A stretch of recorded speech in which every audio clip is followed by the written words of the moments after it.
네, 오늘장 삼성전자의 주가가 현재 6만 원 선을 하회하면서 59,900원 기록이 되고 있고요.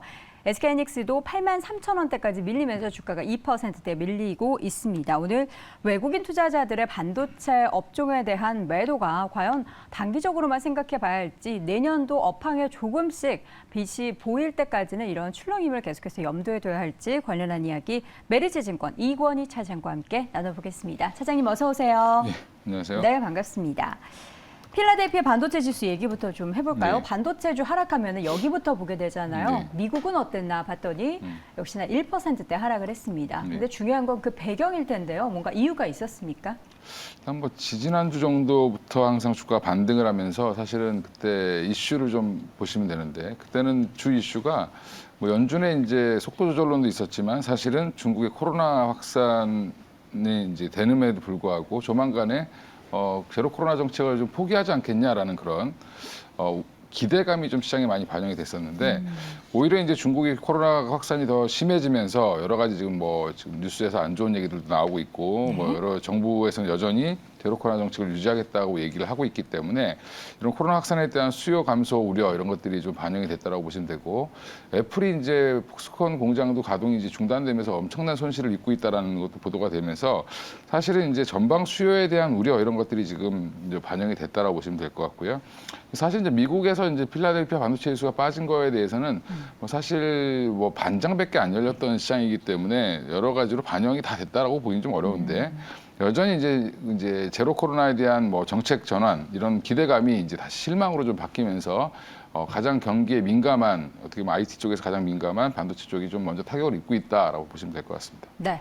자, 그렇다면 우리가 반도체 업황에 대해서는 사실 올해 뭐 내내 지겹게 들었던 내용이 내년도에는 그래도 겨울이 끝나고 봄은 좀 올 것이다. 그게 시기가 2분기가 될지 하반기가 될지는 여전히 모르겠지만 중요한 건 이렇게 또다시 주가가 무너지고 하면은 붉어지죠. 네. 업황의 겨울이 조금 길어지는 거 아닌가? 수요의 급감이 더 심해지는 건 아닌가 하는 우려인데 지금 어떻게 상황이 좀 더 악화되고 있습니까? 그러니까 더 나빠지진 않겠다라는 그런 기대감 이런 것들 그리고 이제 삼성전자를 대표로 하는 우리나라에서 가장 시총이 큰 회사고 또 하이닉스도 마찬가지로 시총이 큰 회사이기 때문에 우리나라 주가가 너무 저평가되어 있다는 부분에서는 어떻게 보면 대한민국을 산다는 의미에서는 주가가 좀 반등이 나올 수는 있었지만 사실은 오히려 하이닉스 같은 경우는 지금 오히려 추세 하락 쪽으로 좀 가려고 하는 모습을 보이고 있고 네. 삼성전자는 반등 후에 조정이 좀 나오고 있다고 보고 있는데 일단 결국엔 이제 수요 감소에 따른 가격 하락은 여전히 진행 중이고요. 그리고 이제 지금 내년에 서버 정도만 조금 뭐 물량이 늘어난다고 보고 있고 PC나 여전히 이제 다른 이제 가전 같은 경우에는 줄어든다라고 보고 있기 때문에 여전히 지금 뭐 디램 가격이라든지 랜드 플래시 가격은 굉장히 지금 하락 추세에 있다라는 부분은 뭐 사실인 것 같습니다. 결국 이제 이게 뭐 주가라는 게 항상 선반영되는 경향이 있기 때문에 이미 그건 주가가 반영된 게 아니냐라는 또 논란이 있을 수도 있고요. 삼성전자 같은 경우 오히려 이제 1위 업체로서의 지위 이런 것들을 오히려 더 공고히 할 수 있는 그런 과정이 될 수 있을 거라는 기대감도 있기 때문에 약간 좀 차별해서 움직인다라고 보시면 되는데 결국엔 이제 문제는 중국이죠. 결국엔 중국발 수요가 얼만큼 증가할 수 있느냐. 지금 유럽이나 미국 같은 경우는 이미 이제 살 수 있는 만큼 살 수 있는데도 불구하고 소비가 줄고 있는 상황이고 여전히 경제가 봉쇄되어 있는 지금 중국에서의 수요가 좀 폭발적으로 일어난다라고 하면 회복이 된다라고 하면 좀 IT 쪽에서는 좀 긍정적이지 않겠냐라는 그런 기대감이 있었는데 여전히 좀 그 기대감이 지금 약간 물러서는 그런 느낌이고요. 물론 이제 이게 지나봐야 알겠지만 대부분 이제 전문가들은 3분기 이후를 내년 3분기 이후를 돌아서는 시점으로 좀 예상을 하고 있습니다. 근데 뭐 주가 지금 최근에 코스피 지수 전망 이런 것들 보면 사실은 뭐 2,650 정도, 2,600 최고가 2,900까지 보시기는 하지만 대부분 2,600 정도로 보고 있는데 상단을 그 얘기는 결국에는 반도체가 좋아지지 않는다라고 보시는 게 맞는 것 같고요. 왜냐하면 삼성전자 하이닉스가 올라오지 못한다라고 하면 지수를 그렇게 그 이상으로 더 끌어올라가야 될 텐데 2,600이라고 하면 사실은 삼성전자가 한 7만 원 정도만 가면 뭐 도달할 수 있는 그런 지수이기 때문에 저는 뭐 그런 부분에서는 약간 좀 보수적으로 보시는 게 맞다 아직은 반도체는 이렇게 생각하고 있습니다. 네, 알겠습니다. 자, 앞서서 저희가 키워드를 통해서도 말씀드렸지만 낸드 시장의 점유율이 SK하이닉스가 2위 자리를 뺏겼습니다. 키옥시아가 치고 올라왔단 말이죠. 그리고 삼성전자도 보니까 1위 자리는 지키지만 점유율이 점점 계속해서 줄어들고 있고요. 이 배경이 뭘까요? 전반적으로 이제 키옥시아는 이제 자리를 지킨 거, 제자리를 지킨 거고.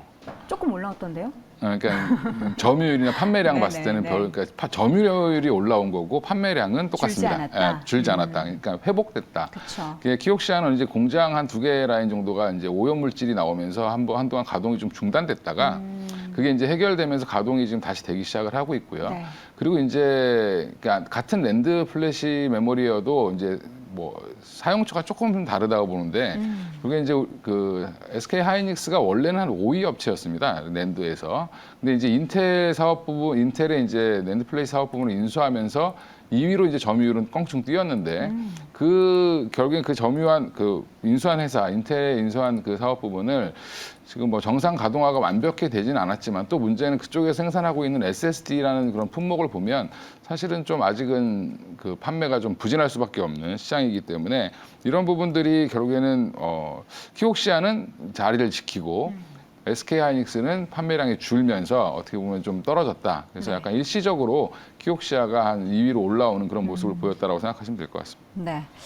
인텔의 낸드 사업부를 10조 원에 인수한 SK 하이닉스 과연 2위 자리를 내준 것에 대해서 굉장히 여기에 대한 실망이 굉장히 큰 것 같아요. 이렇게까지 했는데 점유율까지 이렇게 뺏겨 왜 그런 거지? 여기에 대한 SK 하이닉스 내부적인 뭔가 문제가 있는 게 아닐까. 그래서 주가도 오늘 더 빠지거든요.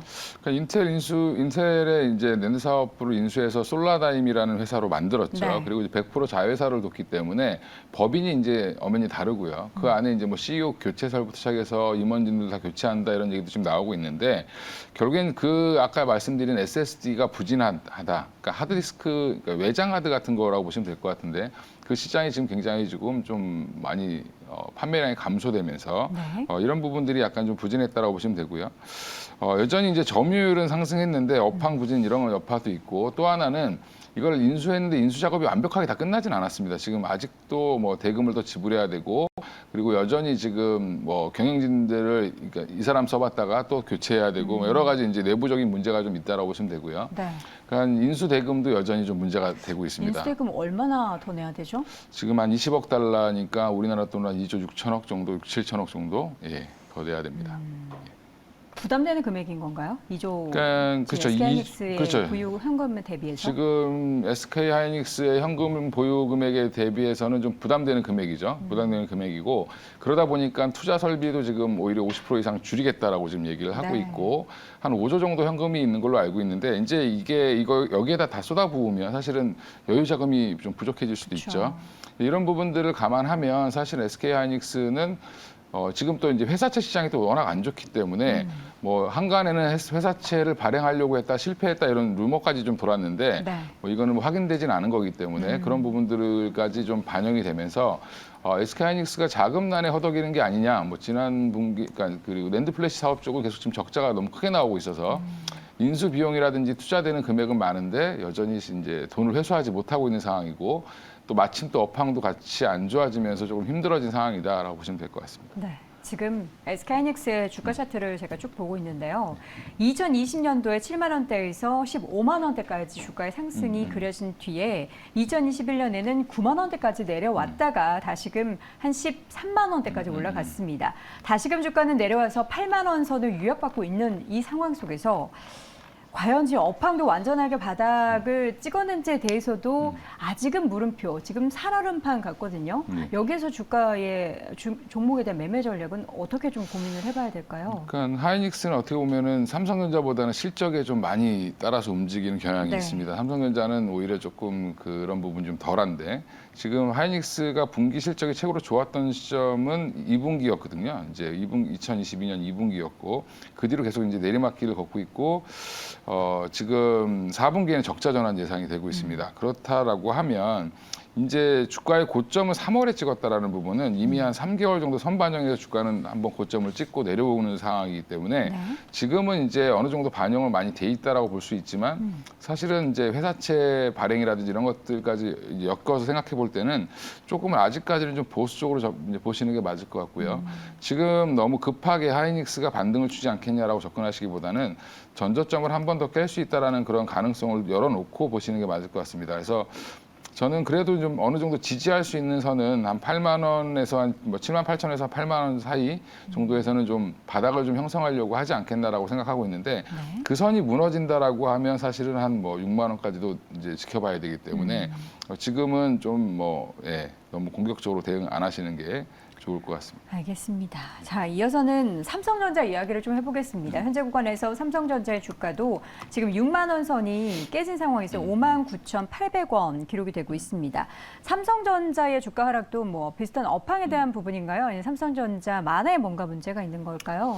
뭐 이제 업황에 대한 문제라고 보시는 게 맞을 것 같고요. 지금 아마 경기가 좀 살아날 것 같다라는 부분, 그리고 이제 환율 효과도 좀 많이 봤었죠. 이제 워낙 뭐 환율이 1,400원대 중반까지 갔다가 1,300원 초반대까지 빠지면서 그 환율 효과로 삼성전자가 좀 많이 반등을 주는 모습이었다라고 보고 있고요. 오히려 지금 환율은 또 1,330원대에서 공방을 계속 벌이고 있는 상황인데 네. 다시 한번 뭐 재차 상승할 수 있다라는 그런 의견도 있기 때문에 여전히 환율을 좀 보실 필요가 있을 것 같고 그리고 이제 외국인들의 이제 수급도 결국엔 그 환율에 따라 움직인다라고 생각하시면 되는데 네. 지금은 이제 기술적으로도 한 121선 돌파 후에 다시 한번 조정 국면 정도라고 생각하시면 되는데 이게 이제 다시 하회를 하지 않는다라고 하면 한 58,000원 선에서 지지를 해준다라고 하면 네. 다시 한번 반등은 나올 걸로 보고 있습니다. 자, 삼성전자 그리고 이어서는 삼성생명 관련한 이슈가 최근에 다시 불거지고 있습니다. 삼성생명이 보유하고 있는 지분을 매각해야 한다. 네. 이게 관련된 법이 개정이 되면은 이렇게 돼야 한다라는데 네. 지분이 풀리게 되는 건가요? 이런 관련한 이슈로 우리가 좀 실질적으로 피해를 받게 될지. 근데 뭐 삼성전자 지분을 한 8.7% 정도 갖고 있는데 네. 일단 삼성생명이 이제 그 뭐 금융사들이 어차피 이제 바로 그걸 보유하면 안 되는 법은 예전부터 만들어졌었고요. 계속 유예를 주다가 이제 거의 확정을 지은 게 보시면 이제 화면에 나오지만 5년 이내에 이제 금융위와 협의해서 연장을 할 수 있다. 뭐 사실은 20% 정도 보유분의 20% 이상을 처분해야 된다. 이렇게 지금 나오고 있는데 이거는 이제 사실은 뭐 법이 어떻게 또 되느냐에 따라 달린 거니까 개정안 같은 경우 통과가 돼야 되는 거고요. 공포 후에 6개월이기 때문에 아직은 이 이슈를 그렇게 먼저 땡겨올 필요는 없을 것 같고 네. 어차피 근데 삼성생명 입장에서는 삼성전자 지분을 좀 일부 매각을 하거나 아니면 삼성물산이 가져가게 하거나 이런 방법은 취해야 된다라고 보시는 게 맞을 것 같습니다. 네. 지금 시점 어떻게 삼성전자는 저가 매수 기회라고 보십니까? 저는 뭐 6만 원 미치면은 충분히 뭐 사볼 기회다라고 보고 있는데 근데 이제 항상 목표가가 문제겠죠. 얼마를 보느냐. 근데 저는 이제 상승폭은 그닥 크지 않을 걸로 보기 때문에 오히려 목표가 얼마 중장 보시는데요? 저는 한 올라가게 되면 한 6만 6천에서 한 7만 원 사이 정도 보고 있습니다. 너무 짧은 거 아닙니까? 근데 이제 뭐 단기적으로 반등은 그 거기 정도가 그러니까 내년에 아마, 업황이 막 돌아서고 좋은 시그널 나기 전에 말씀하시는 거죠? 그렇죠. 그리고 이제 한 6개월 안에 보면 그 정도라고 네. 보시면 될 것 같고요. 오히려 이제 미국의 경기 침체가 굉장히 짧은 사이클로 끝날 수 있다라는 그런 뉘앙스만 나와도 네. 사실은 삼성전자는 뭐 충분히 8만 원까지도 갈 수 있는 종목이다라고 보고 있습니다. 알겠습니다. 마지막으로 작은 종목 가운데 반도체 탑픽 하나 한번 골라볼까요? 예. 이 가운데 있어서도 탑픽을 고를 수가 있을까요? 사실은 뭐 반도체 관련돼서 지금 장비주들은 좀 아닌 것 같고요. 네. 그러니까 뭐 일부 이제 뭐 수주를 받을 수 있을 수도 있는데 미국 공장 증설할 때 그 외에 저는 이제 오히려 소재 기업 좀 다변화되어 있는 고객사가 다변화되어 있는 원익 큐엔스를 지난번에도 한번 말씀드렸는데 이쪽은 뭐 계속 흑자가 나오고 있고요. 3분기에도 371억 정도 전년 동기 대비해서 39% 정도 증액을 했는데 네. 일단 쿼츠랑 세정 부분의 수요가 계속 지속되고 있고요.